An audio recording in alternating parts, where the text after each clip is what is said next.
Ranbir Singh Sengar, chairman footpath club Ballia. Sir, बात करेंगे जिस तरह आज आप लोग कलेक्टेड में हजारों की संख्या में सुबह टहलने आते हैं और कहीं ना कहीं राजनीतिक चर्चाएं बनी रहती है, लोग चाय के चुस्कियाँ लेते हैं और कहीं ना कहीं सरगर्मियाँ बढ़ी रहती है, चर्चाएं करते हैं। तो क्या रहता है सुबह का मूड और लोगों के अंदर क्या सुनने को मिला, क्योंकि जिस तरह आप हजारों लोगों के बीच में रहते हैं, तो आज क्या चर्चा हुई? देखिए, फुटपाथ क्लब जो है यह किसी राजनीतिक दल का संगठन नहीं है। ये फुटपाथ क्लब आम जन की आवाज है और जो लोग सुबह यहाँ सैकड़ों की संख्या में आते हैं, सारे दल, पार्टी, संप्रदाय, मजहब से जुड़े हुए लोग हैं। लेकिन जब यहाँ लोग आते हैं तो दल, पार्टी, मजहब से ऊपर उठकर चर्चा होती है और कोई किसी के बात पर हस्तक्षेप नहीं करता है, सब अपनी बात मजबूती से रखते हैं। इस समय देश में क्या काल परिस्थितियां चल रही हैं, देश किस हिसाब से चल रहा है, इस देश के राजनीतिक दल कैसे काम कर रहे हैं, इस देश में नौजवानों की क्या भूमिका होनी चाहिए, इस देश में चुनाव हो रहा है, इस चुनाव में आम जनता का रुझान क्या है, ये सारे विषय महत्वपूर्ण रूप से यहाँ के नौजवान भी रखते हैं। यहाँ के हर प्रकार के जो लोग हैं उस सारी बातों को गंभीरता के साथ रखते हैं और वह एक बहुत बड़ा चुनावी माहौल बनाता है।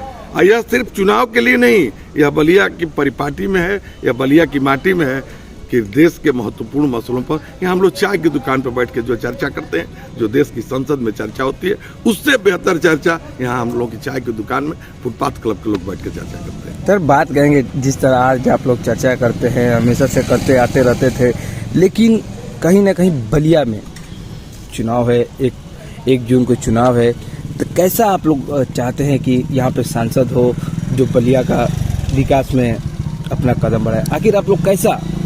आज फुटपाथ क्लब पर बड़ी इस बात को लेकर निराशा थी जी। इस देश में चुनाव हो रहे हैं, अब पश्चिम के 8 लोकसभा चुनाव, विधानसभा, लोकसभा में चुनाव हुआ है और वहाँ 5% से लेकर 10% तक 2019 के मुकाबले वोट कम पोल हुआ है। और आज फुटपाथ क्लब पर सारे दल, पार्टी के लोग थे और सारे लोगों ने यह बात किया कि बलिया में हम लोग वोट का परसेंटेज बढ़ावें। जब तक लोगों का प्रतिनिधित्व नहीं बढ़ेगा, देश में बेहतर सरकार और बेहतर विकल्प नहीं चुना जा सकता है। जिस तरह वहाँ पे वोट का परसेंटेज होता है और आप लोग यहाँ पे वोट का परसेंटेज बढ़ाने में लगे हैं, बलिया के डीएम और एसपी सारे विभाग के लोग भी जागरूक कर रहे हैं वोट बढ़ाने को लेकर, तो क्या लगता है इस बार बलिया का मूड? और बलिया विकास पर भी वोट देने की बात करता है। अच्छा, बलिया शिक्षा पर भी वोट देने की बात करता है, बलिया मेडिकल कॉलेज बने इस पर भी बात करता है, बलिया में बेहतर सड़कें बने इस पर भी बात करता है, बलिया में बेहतर ग्रीन फील्ड बने इस पर भी बात करता है। तो आप लोग किस मुद्दे पर वोट देंगे? हम लोग बलिया में विकास के मुद्दे पर वोट देंगे। यहाँ जाति, मजहब, संप्रदाय एक तरफ रहेगा, लेकिन बलिया का एकमात्र मुद्दा होगा बलिया के विकास का। जो विकास किसी जाति से, किसी मजहब से, किसी दल से उसका रिश्ता नहीं है। जो बलिया का विकास करेगा उसके साथ बलिया का नौजवान रहेगा, बलिया का फुटपाथ क्लब रहेगा। ठीक सर, बहुत बहुत धन्यवाद सर।